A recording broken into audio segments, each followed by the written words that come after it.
casas, relação dos pais, pensam cada vez mais em si mesmos, pensam cada vez mais em arrumar seu próprio espaço, seu próprio pedaço, afirmam-se como seres prioritários em qualquer outra situação. Frequentemente eu vejo pessoas referenciais na televisão dizendo: eu rompi minha relação, meu casamento, porque afinal eu tinha que pensar em mim.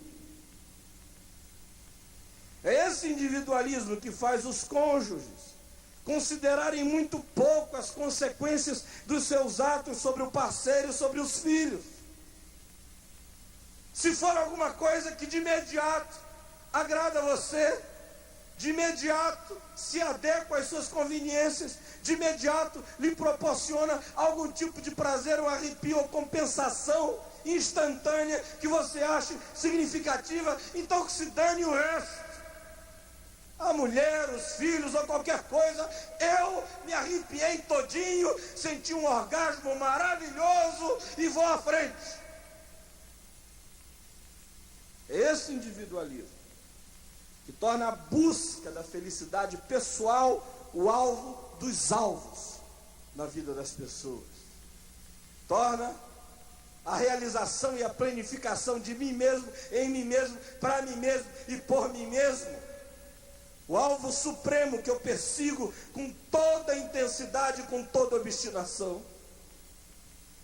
Segundo o vento que sopra intenso sobre nós nesses dias e que tem se embrenhado nos nossos quartos, visitado nossas camas, chacoalhado nossas casas, são os ventos dos complexismos psicológicos.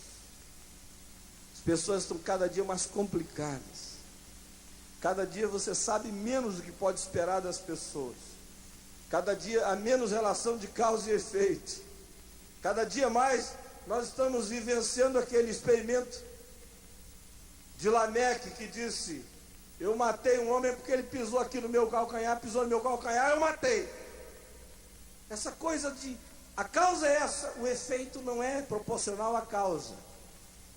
O efeito pode ser absolutamente maior, mais intenso, mais extenso, mais demolidor do que a causa, e as pessoas se tornam a cada dia mais absolutamente imprevisíveis. E o que eu acho interessante é que essa vida autocentrada, essa vida individualista se complica demasiadamente. Essa é a grande ironia. Não é aquele que vive em si mesmo, por si mesmo, e apenas para conhecer a si mesmo, para si mesmo, o que se descomplica. O ser que mais se complica é esse autocentrado, que vive em função de si próprio. Ele mergulha num labirinto inescrutável do seu próprio ser e se perde dentro do seu próprio coração. A existência individual que acontece a favor e em função de si mesma se perde num cipoal de complexidades inextricáveis. Quanto mais autocentrado, mais perdido no labirinto de si mesmo, e se torna uma pessoa absolutamente indecifrável e imprevisível. E aqui surge aquilo que alguns psiquiatras e psicanalistas chamariam de as ambivalências cruéis, perversas. O sujeito vai se partindo para todo lado, se estilhaçando. Ele entra em conflito consigo mesmo. As suas complexidades são tamanhas, apontam em direções tão variadas, almejam tudo. Surge essa síndrome do sanguessuga que chupa, chupa, chupa, chupa em todas as direções, quer comer tudo, quer se apropriar de tudo. E vai se estilhaçando à medida em que deseja tanto e deseja tudo, ele perde a possibilidade de desejar com poder altruísta e construtivo para fora de si próprio. Aí frequentemente começa a desejar coisas opostas. Frequentemente começa a amar coisas que um outro lado de sua mente e de seu coração odeia. Surgem, portanto, essas ambivalências, e a gente pode dizer que, do ponto de vista psicológico, o que acontece com essas pessoas foi a mesma coisa que espiritualmente aconteceu com o endemoninhado gadareno. Só que não são demônios, são os variados pedaços de você mesmo, da sua própria complexidade, dizendo: legião é o meu nome, porque nós somos muitos. Terceiro vento, que sopra intensíssimo sobre nós nesses dias, são os ventos do relativismo. Nossa sociedade não tem princípios e muito menos ainda valores básicos. Cada dia que passa, mesmo dentro da igreja, as coisas vão ficando mais etéreas, menos densas, menos sólidas, mais negociáveis, há menos absolutos, há menos referenciais, há menos noções de certo e de errado. As coisas flutuam numa perspectiva que frequentemente é administrada de acordo com a conveniência de quem quer que seja. E eu quero dizer uma coisa a você, ouça bem o que eu vou lhe dizer. A igreja evangélica, sem saber e sem perceber, a cada dia que passa, se transforma no movimento existencialista mais poderoso deste país. Porque alguns chegam a dizer coisas frequentes. Aqui entre nós eu sei que há centenas que assinariam embaixo do que eu vou dizer negativamente, se não soubessem, depois do que eu vou dizer, que isso é negativo. A priori assinariam. Eu ouço toda hora pessoas que dizem o seguinte: eu tive uma relação extraconjugal, mas eu não me senti mal acerca disso, porque não foi uma relação egoísta. Eu me dei com profundo amor, e o amor autentica tudo. Eu sei que é uma quantidade enorme aqui que pensa deste modo. De vez em quando alguém se aproxima de mim, como uma senhora se aproximou de mim há um ano atrás, e me disse o seguinte: olha, pastor, eu sou casada, meu marido é gente boa. Eu fui para a cama com um amigo que eu não via há muitos anos. Eu nunca fiz isso antes, mas eu fui. E no meu conflito, quando eu voltei para casa angustiada, sem saber se o que eu tinha feito era certo ou era errado, eu abri a palavra e disse: Senhor, fala comigo. E o Senhor falou comigo, porque o amor encobre multidão de pecados. Então eu entendi que Deus estava me abençoando. E aí eu tive uma segunda confirmação. Eu fui ouvir o Senhor pregar. E sabe o que foi que o Senhor falou? Filho, filha, vai com fé nesse teu caminho. E aí eu fui com toda a vontade.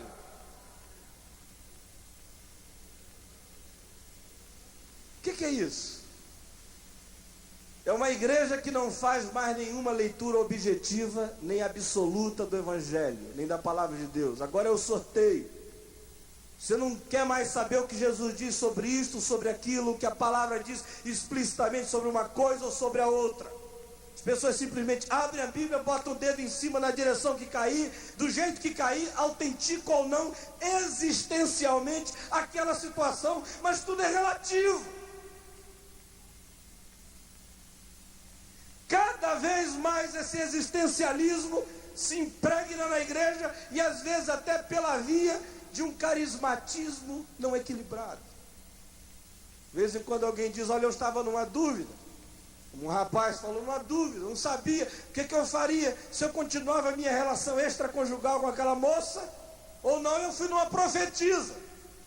E a profetisa botou a mão na minha cabeça, me trouxe uma palavra do Senhor que dizia: não arreda pé de onde tu estás.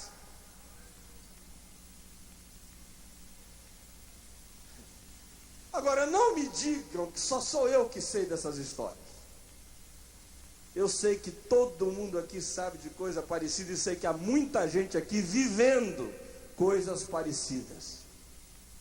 Esse relativismo é terrível, que se embrenha, que rompe com todos os absolutos, que arruína profundamente toda a nossa capacidade de discernir, de julgar a vida, que se impregna em nós de tal maneira que nos tira toda a possibilidade de discernir certo e errado, nos entrega ao sabor dessas decisões momentâneas que são autenticadas pelos elementos os mais variados, podendo ser um amor aparentemente genuíno ou legítimo, ou podendo ser até esta palavra subjetiva que alguém diz de um púlpito e você apanha por sua própria conveniência e aplica a sua própria vida. Agora a grande questão é de onde vêm esses ventos? De onde é que esses ventos estão vindo? O individualismo, todos nós sabemos, vem da nossa natureza caída. O pastor Osmar vai falar, já falou hoje um pouco, talvez amanhã resgate um pouco mais, dessa questão da natureza caída, que racha você, que esquizofreniza você, parte você, estilhaça, faz essa legião de muitos habitarem o seu coração com desejos, vontades e intenções distintas, e estabelece as contradições mais essenciais que nos habitam. Eu me lembro que no auge da Guerra Fria, entre o capitalismo americano e o socialismo soviético, várias vezes eu disse para muita gente, digo, olha, no papel, esse projeto marxista é interessantíssimo, se não fosse o ateísmo dele. Do ponto de vista de doutrina social é fantástico, esse igualitarismo, todo mundo come, todo mundo estuda, todo mundo tem tudo, todo mundo entra, todo mundo sai, todo mundo tem acesso às coisas mais essenciais, maravilhoso. O grande problema é que ele esbarra num negócio desgraçado que habita o coração de todos nós, que é esse individualismo miserável, que é original, que está impregnado, que está no cerne, que entrou na memória celular, que pervade o sangue da gente, que está lá no fundo, e que tem a ver com o nosso próprio pecado, e com a nossa natureza caída, que vai frequentemente esboroar qualquer projeto de altruísmo profundo que não passe por conversões genuínas geradas pelo Espírito Santo.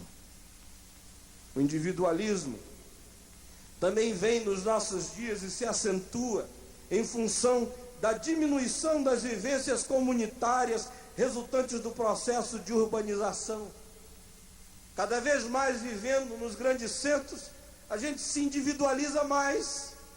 Você levanta cedo, você escova o dente em silêncio, você faz o café em silêncio, você vai para a esquina em silêncio, você faz assim para o ônibus em silêncio, ou você liga o carro em silêncio, você dirige uma hora e meia em silêncio, você vê as pessoas em volta, e o mundo está ali, presente, distante de você. Você entra no seu ambiente de trabalho, e a competição é tão grande que você se fecha, se encastela, tudo em volta, espreme tanto as pessoas em volta de você, que você, para se defender, é capaz de viajar do térreo ao 35º andar de um edifício com uma outra pessoa, sem dizer sequer oi. E você foi forçado a entrar num cubículo e fechar a porta com um estranho.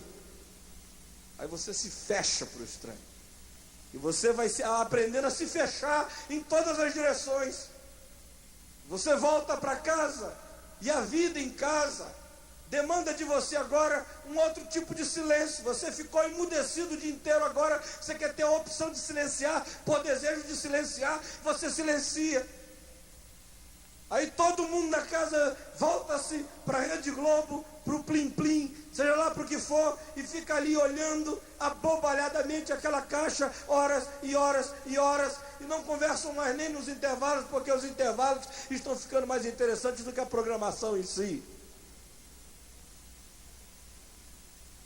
Ninguém come junto, no fim de semana os filhos se esparramam, e a gente vai perdendo os vínculos, vai ficando só, vai pensando em si mesmo, vai se autocentrando, vai se colocando como elemento em função do qual as outras coisas gravitam, e você não gravita mais em função de coisa alguma nem de ninguém.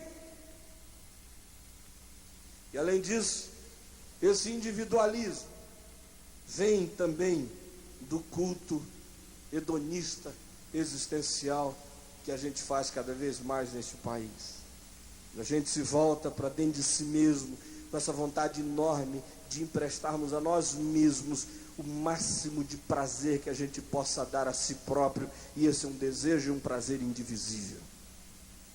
Os complexismos psicológicos resultam nesses dias, sobretudo, do nosso individualismo psicologizado. Ou seja, eu acho interessante como algumas palavras e termos da psicologia viraram jargões para todo mundo, em todo lugar. Ele diz, puxa, ele está com uma neura terrível, né? Aí o outro bota assim, te analisa psicologicamente com uma facilidade enorme. Para com essa paranoia, fulano. Parece até que ele estudou vários anos de psicologia, psicanálise, alguma coisa assim. Ou fulano, ele está lá com uma... Ele é um psicomaníaco depressivo. Aí vão botando label, botando clichê nas pessoas para todo lado. E o que eu observo é que esses instrumentos da psicologia e da análise, que são maravilhosos, são extraordinários, quando mal usados, seja pelo analista profissional, ou seja pelo cliente, podem enfiar as pessoas no mundo de profundos abismos interiores, porque eles têm um poder enorme de deslacrar a porta do labirinto do seu ser, mas nem sempre tem poder de te guiar por todo o caminho para achar a saída, e frequentemente te abandonam no labirinto, conhecendo de perto o furor do Minotauro. Além disso, os sentimentos crescentes de autoconsciência e os movimentos de busca de autoconsciência, que tem o seu lado positivo, porém associados à crescente urbanização e à solidão dela decorrentes, mergulham as pessoas em complexidades inimagináveis. Eu acho interessante que eu conheço alguns extremos da vida neste planeta. Por exemplo, eu sou um amazonense,